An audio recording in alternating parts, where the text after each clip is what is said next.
मित्रांनो नमस्कार. आज आपण आलेलो आहोत एक शेळी फार्म पाहण्यासाठी. अतिशय सुंदर असं निसर्गाच्या सान्निध्यात हा वसलेला शेळी फार्म आहे. काल रात्रीच आम्ही इथं मुक्कामासाठी आलेलो होतो. आज सकाळी उठून हा व्हिडिओ बनवत आहोत. मित्रांनो, फार्मच्या ओनरचं नाव आहे किरण वाघमारे सर. वाघमारे सरांना शेळीपालनातला प्रदीर्घ अनुभव आहे. त्यांचा हा अनुभव आपण काय आहे ह्या जाणून घेणार आहोत. त्यांचा पूर्णपणे फार्म आज पाहणार आहोत. तसेच त्यांचं फार्ममधलं सध्याचं नियोजन कसं आहे, त्यांच्याकडे सध्या शेळ्या जनावरं कोणत्या जातीचे आहेत, किती संख्या आहे, ते सर्व पाहणार आहोत. त्यांच्या कुटुंबाची त्यांना कशा पद्धतीने या व्यवसायात साथ मिळत आहे ती पाहणार आहोत.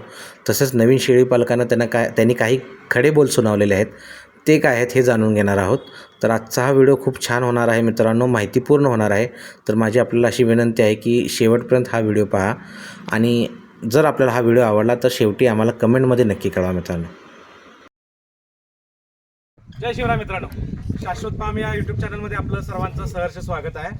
आज आपण दूर म्हणजे माझ्या शहरापासून, सांगली शहरापासून दूर आलेलो आहोत. काल इथं आम्ही रात्री मुक्कामाला आलेलो आहे आणि आता सकाळी उठून आपण हा व्हिडिओ बनवत आहोत. आणि अतिशय सुंदर फार्म आहे, एक निसर्गाच्या कुशीत वसलेला फार्म आहे. आणि फार्मचे ओनर माझ्यासोबत आहेत वाघमारे साहेब. आपण त्यांच्याकडनं त्यांची ओळख पहिला जाणून घेऊ आणि नंतर आपल्या फार्मची माहिती घेऊ. साहेब, तुमची ओळख. नमस्कार. प्रथमतः शाश्वत यूट्यूब चॅनलचे मी आमच्या फार्मवरती स्वागत करतो आणि त्यांच्याबरोबर आलेले आमचे या क्षेत्रातले माझे आदर्श असणारे सर्व मित्रमंडळी, केडगे साहेब आहेत, सायमोते साहेब आहेत, दीपक भाऊ बनगर आहेत, हे सर्व माझ्या फार्मवरती आले. मला खूप असं छान वाटतंय.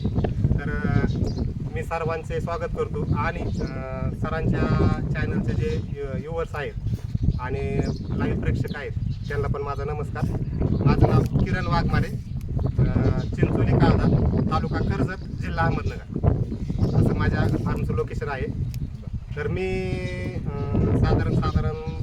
सर्वसाधारण शेतकरी आहे. साधारण माझ्याकडे 2 एकर क्षेत्र आहे, फक्त जिरा आहे 8 बाय. आणि ज्यावेळेस माझं भवितव्य सुरू झालं, म्हणजे ज्यावेळेस तरुण मुलाचं लग्न होतं आणि तिथनं पुढे त्याचं प्रपंच सुरू होतं, त्यावेळेस माझ्याकडे गाया होत्या. 100-150 लिटर दूध मी कंटिन्यू घालायचो. माझ्या असं लक्षात आलं की त्याच कालावधी मी एक पाट घेतली होती गावरांची. माझ्या असं लक्षात आलं की ते 100 लिटर दूध घालून पण मला ते भेटत नव्हतं. की 4-5 वर्ष काढले. नंतर त्या 4-5 वर्षामध्ये त्या एका शेळीची मला 6-7 शेळ्या तयार झाल्या. त्यानंतर मला शेळीचं गणित कळलं, गाया कमी केल्या आणि गावरान शेळी पालनामध्ये मी जवळजवळ 7 वर्ष काम केलं.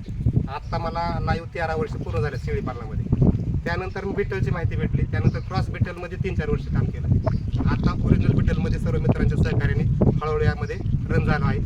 खूप छान बिझनेस आहे, चांगला व्यवसाय आहे. परंतु नवीन शेळी पालक मित्रांना एक माझं सांगण्याचा उद्देश आहे की याच्यामध्ये उतरायचं असेल तर नक्कीच गणितं बघून उतरू नका.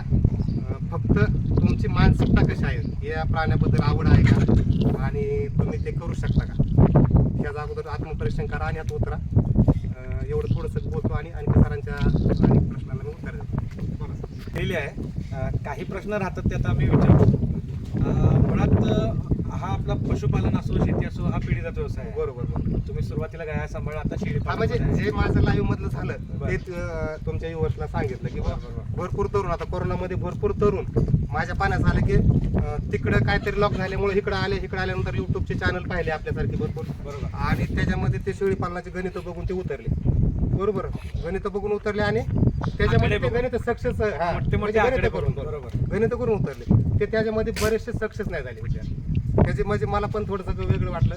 कसं असतं, हे क्षेत्र चांगलं आहे पण यात जर अभ्यास करून उतरलं, चांगल्या गोष्टीचं जर मॅनेजमेंट केलं, चांगल्या फार्मला व्हिजिट दिल्या, बंद पडलेल्या फार्मला पण व्हिजिट दिल्या, का बंद पडले आणि हे चांगले का आहेत ह्याचं थोडंसं तुम्ही जर ते अभ्यास केला आणि तो अभ्यास करून ते तुम्ही करू शकता का, हे आत्मपरीक्षण जर केलं त्या मुलांनी, तरुण विद्यार्थ्यांनी, तर ते नक्कीच तो विद्यार्थ्यांमध्ये 100% सक्सेस होणार. कारण हे जो शेळी पालनामध्ये उतरतो शेतकरी, तो शेतकरी माझ्या माहितीनुसार 2 वर्षाचं त्यांनी वेटिंग केलं, त्याचा गुणाकार सुरू होतो. पण त्यांनी सुरुवातीपासून गुणाकाराचा हिशोब धरून जर यात उतरलं तो 100% डब असं म्हणजे 2-3 वर्ष म्हणजे पहिले हजार दिवस त्यांनी फक्त वेटिंग करण्याची क्षमता पाहिजे. कारण ते तुम्ही ज्यावेळेस फॉर्म व्हिजिट करतात, बरोबर, त्यावेळेस तुमच्या लक्षात येणारी गोष्ट की बा तुम्हाला काय करायचं सुरुवातीला. आणि ते तुमच्यात क्षमता आहे का, आणि ती क्षमता असेल तरच त्याच्यामध्ये उतरणं योग्य आहे असं मला वाटतं. कारण ते जर क्षमता असेल उतरलं तर तुम्ही सक्सेस व्हायला तुम्हाला कोण रोकत नाही, कोणच रोकत. मग त्याच्यामध्ये आता नियोजन झालं तर तुम्ही विचारणार खाण्याचं नियोजन वगैरे हे सगळं फार्म व्हिजिटवर कळणार आहे. इथं पण आता मी सांगू शकतो संध्याकाळी सकाळ सकाळ झाड करणं महत्त्वाचं आहे. ज्याला शेळी करायची स्वतः नेहमी झाडाची क्षमता पाहिजे त्याच्यामध्ये. आधी ते झेंडे जाताना कोण कुचमले, कोण वांगरले, कोणाचा काय प्रॉब्लेम ते लक्षात येतं, ते कव्हर करायला सोपं झालं. फक्त आपण फोन करून डॉक्टरला बोलवलं आणि ते झालंय म्हणण्यात ते शेळीपालन होत व्हायला अडचण येतात. पूर्णपणे डॉक्टरांच्या पण जीवावर राहून नाही चालतं. म्हणजे कसं महत्त्वाच्या आहे, कामासाठी त्यांच्या मदत पाहिजेच आपल्याला, पण काही basic 100% गोष्टीसाठी- पाहिजे.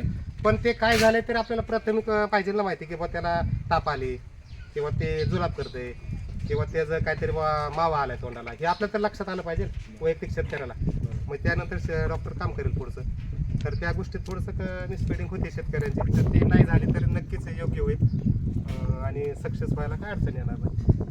आता तुम्ही सांगितलं आम्हाला 13 वर्ष झालं तुम्ही हे हो. करता. आता तुमची तसं बघितली तर संख्या सुद्धा मोठी दिसते. साधारण किती संख्या आहेत आपल्या सध्या? आता आपल्याकडे मदर स्टॉकला एक 25 शेळ्या आहेत. बरं. त्याच्यामध्ये काही पहिल्या दुसऱ्या होताच्या आहेत, पहिल्या होताच्या आहेत आणि काही तिसऱ्या होत्याच्या 25 मदर स्टॉक आहे.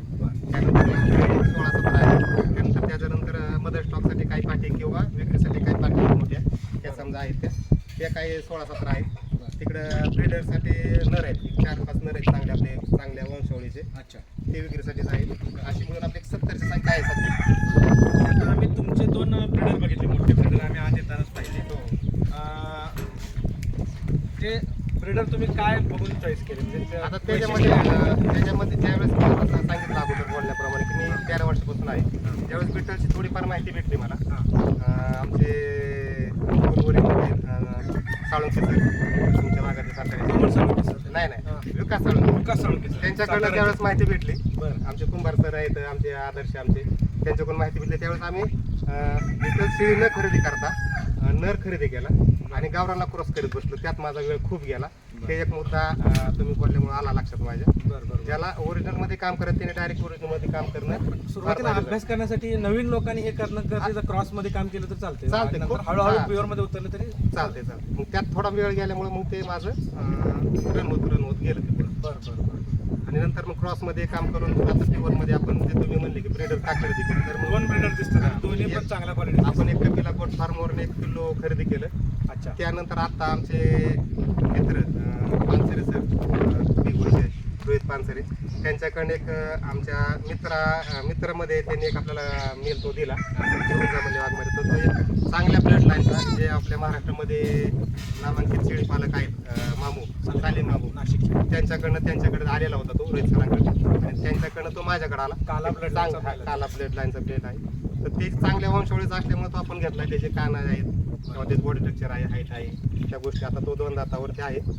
तर त्याचं बेनिफिट कसं भेटते आता ते पुढे आपल्याला पुढच्या वेळेस पाहायला भेटणारच आहे. बरोबर. त्या संदर्भाने आपण ते 2 मेल ठेवलेत शेडमध्ये. मित्रांनो, आता आपण वाघमारे साहेबांच्या सर्व परिवारासोबत उभे आहोत.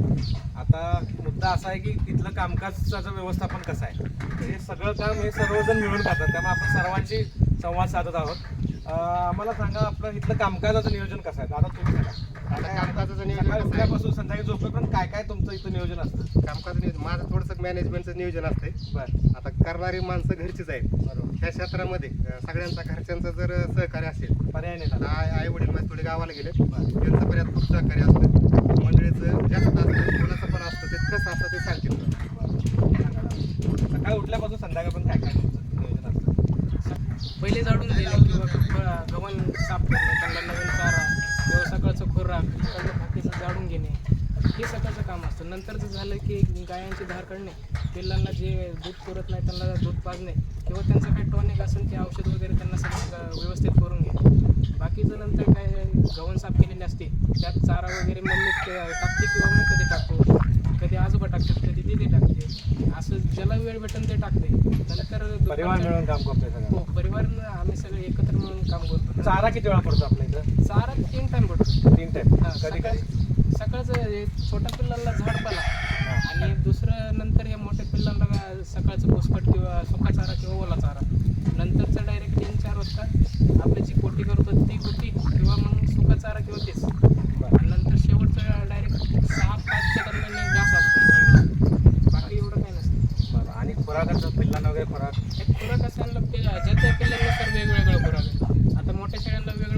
टायमिंग कसं आहे? खुराचा टायमिंग कसं आहे? कधी घालता? सकाळी, संध्याकाळी? सकाळ संध्याकाळी छोट्या पिल्लांना, पाटीलला, बोकडांना हे सगळ्यांना असते. आणि 2 वेळेला असते? हा 2 वेळेस असते. आणि मोठ्या शेळ्यांना बरं कधी 1 टाईम असते, कधी 2 टाईम असते, जसं आपल्याला मॅनेज होईल तसं. बरं बरं. मला आता सांगा, तुम्ही आता ह्याचं चाऱ्याचं काय काय नियोजन केलं? कोणते कोणते चारे लावला आणि कोणते कोणते चारे देताय तुम्ही? आता सध्या चारा झाडपाला पिल्लांना शिवरे वगैरे, लिंब, बाकीचे हे उंबर हे लिंब, शिवरी, उंबर असे झाड पाला, झाडपाला. आणि कुठे आपले गिन्नी गोल, केपियर. निपियर आणि थोडी कडवळ किंवा मका असते. अच्छा अच्छा. तर साहेब, तुम्ही ब्रिडर तर ब्लड लाईन मधले आता चॉईस केलेले आहेत, म्हणजे तुमचा आता ब्लड लाईन मधला प्रवास चालू झाला बिटल मधला. नॉर्मल बिटल तुम्ही केलं, आता ब्लड लाईन मध्ये आलं. मग आता तुमचं भविष्यातलं नियोजन कसं आहे? ब्लड लाईन विषयी तुमचं काम कसं असणार आहे? भविष्यात काय काय गोष्टी करणार आहे तुम्ही? आता कसं आहे, आता ह्यातला अनुभव मला बऱ्यापैकी आलेला आहे. आता अनुभव किती गाढा आहे किंवा ह्याचा वेळ गेला आहे ह्याच्यामध्ये मला. तर आपलं कसं आहे की शेतकऱ्याला ज्यावेळेस मार्केटिंग आपण करतो, शेळीपालन करतो, तर 99% 90% शेतकरी हे कटिंग मार्केटच करतात. मी पण तेच केलं भरपूर दिवस. पण ज्यावेळेस आपण ब्लड लाईनमध्ये काम करायचं होतो, त्यावेळेस तो आनंद जरा वेगळा आहे. तो आनंद थोडा वेगळा आहे आणि तो आनंद आता मला थोडा थोडा भेटायला लागला आहे. मग त्याच्यामुळे आपण काय केलं, मार्केटमधून काय ब्लड लाईनचं, जो आता बोललो आपण, सालीम मामूनचा लाईनचा ब्रीडर भेटला मला, कपिल लाईनचा एक ब्रीडर भेटला, काही पाटी भेटल्या. आता हे एक पाट समजा त्याचं उदाहरण सॅम्पल आहे. 4.5 महिने ते 4.5 महिने वय आहे हिचं. आपले शेळीपालनातले दिग्गज, आपले आधार स्तंभ घनोट आबा यांच्याकडून ती मला भेटली. ही दुसरी एक तशीच त्यांच्याकडनं भेटली. अशा ब्लड लाईनच्या वस्तू मला भेटत गेल्या. आता माझ्याकडे पण असं जन्मलं पाहिजे, ही भावना असल्यामुळे आपण ब्रीडर खरेदी केला. ज्यावेळेस आपल्याकडे ब्रीडर असेल आपल्या गोठ्यामध्ये, तरच आपल्या गोठ्याची शान शोभा वाढत चालते आणि आपल्याकडे जन्मणारी पिढी ही चांगली आणि पुढच्या गुणवत्तेची जन्मत चालते. आणि ती गुणवत्तेची ज्यावेळेस जन्मते, त्यावेळेस ऑटोमॅटिक तो गुणाकार मोठा होत चालतो आपला. जो सुरुवातीला लोक गुणाकार करून उतरतात, तो गुणाकार नंतर ऑटोमॅटिक जुळत असतो. गुणाकार न बघता फक्त प्राणी चांगले कसे आपण घेऊ शकतो आणि त्यांना चांगलं कसं जोपासना करू शकू, ह्याच्यावरती शेतकऱ्यांनी फोकस करणं गरजेचं आहे. चांगलं जोपासना केली, चांगल्या वंशावळीचे प्राणी आपल्याकडे असतील, चांगल्या ब्लड लाईनचे प्राणी असतील, चांगल्या त्याचे स्ट्रक्चरचे प्राणी असतील, तर नक्कीच याच्यामध्ये मोठं भवितव्य शेतकऱ्याचं घडणार आहे, तरुण वर्गाचं घडणार आहे. तरुण वर्ग यामध्ये ग्रीप घेणार आहे. आपण जे म्हणतो आता इंजिनिअरिंग झाले, पोरं भरपूर पडून आहेत, सुशिक्षित बेरोजगार भरपूर पडून आहेत, पण ते चुकीच्या गाड्यांमुळं याच्यामध्ये उतरतायत, फेल होतात. पण चांगल्या ब्लडमध्ये उतरले, चांगल्या मित्रांच्या मैत्री केल्या, चांगल्या विजिट दिले फार्मला, तर नक्की त्यांना चांगल्या गोष्टीचा अनुभव येईल आणि ब्लड लाईनमध्ये चांगल्या गुणवत्तेमध्ये उतरलेलं नक्कीच चांगलं राहील. आता मला आत्ताच्या माझ्या लाईव्ह अनुभवातून लक्षात आले. साहेब, तुमच्या फोनवर आल्यानंतर आमचा पाहुणचार केला, सगळा केला, त्याबद्दल आम्ही आभारी आहे. काल रात्रीपासून आपण त्रास दिला साहेबांना, सगळा त्यांनी त्रास सहन करून आज आम्हाला मुलाखत पण फार छान मध्ये दिली. धन्यवाद, तुम्ही आलात, माझं प्रोत्साहन वाढलं तुमच्यामुळं. माझ्या शेडवरती जे पण काही उणिवा आहेत, जे चांगलं आहे ते तुमच्यामुळं, अनुभवी व्यक्तीमुळं मला कळलं ते. आणि जे उणिवा आहेत ते नक्कीच मी सुधारण्याचा प्रयत्न करेन सर्वांच्या सहकार्याने. त्यात ज्ञानाची जरी भर पडली तर ते मोठं खूप सहकार्य असतं. आणि तुम्ही माझ्या शेडवरती आलात, मला तुमचा छोटासा पाहुणचार करण्याची संधी दिली, माझ्या पद्धतीने केला, त्यात तुम्ही तो मानून घेतला, त्याबद्दल मी सर्वांचे आभार मानतो. आणि सर्व मला मित्रपरिवार असाच लाभो ही परमेश्वरचरणी प्रार्थना करू. धन्यवाद साहेब, धन्यवाद. मित्रांनो, वाघमारे साहेब आपल्या शेळीपालनासोबत देशी कोंबड्या, देशी गाई, संकरित गाई असंही पशुधन सांभाळत आहेत. त्यांनी त्यांचा हा शेतीपूरक व्यवसाय अतिशय साधेपणाने सुरू ठेवलेला आहे. आपण त्यांचं शेड पाहिलेलं आहे, फार्म पाहिलेलं आहे, इतरही त्यांचं नियोजन पाहिलेलं आहे. कुठंही अवाजवी खर्च न करता साधेपणानं सर्व सोयीने युक्त असं शेड त्यांनी बनवलेलं आहे आणि अतिशय चांगल्या पद्धतीने त्यांनी जनावरं सांभाळलेली आहेत. त्यांची जनावरांची संख्यासुद्धा बऱ्यापैकी जास्त आहे मित्रांनो. तरीसुद्धा त्यांच्या कुटुंबाच्या आधारे त्यांनी हे सर्व नियोजन सांभाळत आहेत. तर आजचा हा व्हिडिओ मित्रांनो कसा वाटला मला नक्की कळवा. आवडला असेल तर लाईक आणि शेअर नक्की करा. आपल्या चॅनलला अजून सबस्क्राईब केलं नसेल तर सबस्क्राईब नक्की करा. तर पुन्हा भेटूया मित्रांनो. जय हिंद, जय महाराष्ट्र.